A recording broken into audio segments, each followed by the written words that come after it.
بخار آ جاتا ہے. ایک صحابی فرماتے ہیں کہ مجھے بخار بہت ہی پسند ہے. کیوں؟ کہ جب آتا ہے تو پورے جسم پہ چھا جاتا ہے اور سارے جسم کے گناہوں کو جھاڑ دیتا ہے.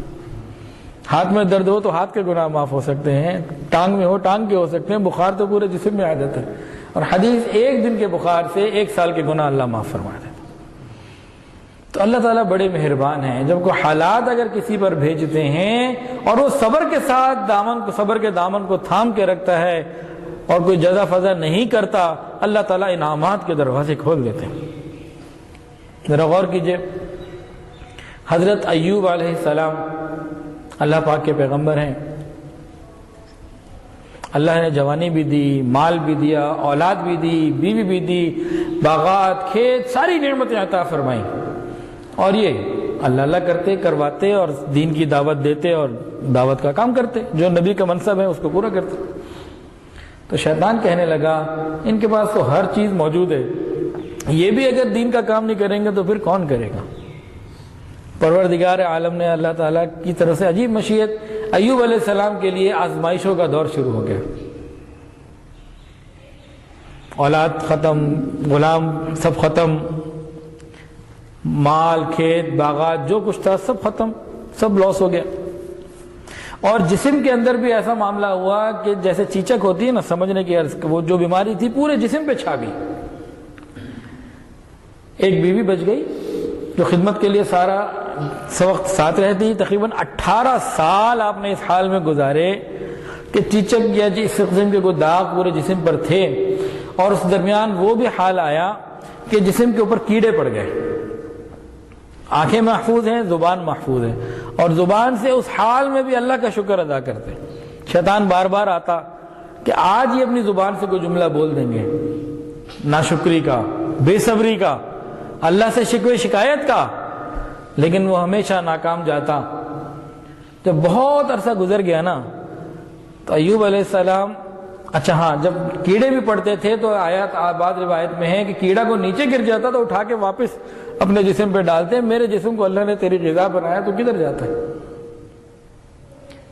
اتنے صبر کے ساتھ جب وقت گزارا تو شیطان تنگ آ گیا. ایک دن ایوب علیہ السلام اللہ سے کہنے لگے، اللہ تو نے جس حال میں مجھے رکھا ہے اللہ میں اس پہ راضی ہوں. اللہ میری زبان کو سلامت رکھنا، تیرا شکر ادا کرتا رہوں، تیرا نام لیتا رہوں. شیطان نے سنا، تڑپ کے رہ گیا، ایسا چیخا واویلا مچایا. سارے اس کے جو چیلے چانٹے تھے، کیا ہوا جی؟ کہا کہ یہ بندہ تو کسی طرح زبان سے بے صبری کا بول ہی نہیں بولتا. تنگ آ گیا میں، انتظار کر کر کے اتنا وقت گزر گیا، بے صبری کا بول نہیں، اولاد، مال، ہر چیز چلی گئی. اب نہ کھانے کو ہے نہ کچھ ہے، بس بیمار پڑا ہے لیکن شکر ادا کر رہا ہے. تو میرا کوئی داؤ نہیں چلا. تو جو چیلے تھے نا، انہوں نے کہا جو ان کے باپ آدم علیہ السلام پہ آپ نے گر آزمایا تھا وہ ذرا آزما کے دیکھو نا. تو اس کو خیال آیا کہ ہاں، کہ آدم علیہ السلام کو جو بہکایا تھا، جو شجر ممنوعہ کو کھلانے پہ تیار کیا تھا، تو ان کی بیوی سے کام لیا تھا. اب نے کہا ٹھیک ہے، یہ تو قابو نہیں آئے، اب بیوی کے ذریعے قابو کرنے کی کوشش کرتا ہوں. تو ایک حکیم کے روپ میں راستے میں کھڑا ہو گیا ان کی بیوی کے پاس. چاہتی ہو کہ تمہارے خاوند کو صحت ملے؟ کون بیوی نہیں چاہتی؟ تو انہوں نے کہا کہ میں ٹھیک کر دوں گا. ان کو اتنا کہہ دو کہ میں نے ٹھیک کیا ہے، اللہ کی طرف نسبت نہ کرے میری حکیم کی کہ حکیم نے ٹھیک کر دیا، اس حکیم کی دوائی کھائی میں ٹھیک ہو گیا. اس قسم کی کوئی بات کہی جو غیر اللہ کی طرف الفاظ جاتے تھے. اب وہ خاموش ہو گئی، لیکن بیوی تھی. خاوند کے پاس آئیں تو کہا ایک حکیم ملا تھا اور یوں اس نے بات کہی. تو ایوب علیہ السلام کو اس بیماری کے عالم میں جلال آ گیا. کہنے لگے تو نے کیوں نہ کہا کہ تو شیطان ہے، بدبخت ہے، ہم تیری بات نہیں مانتے.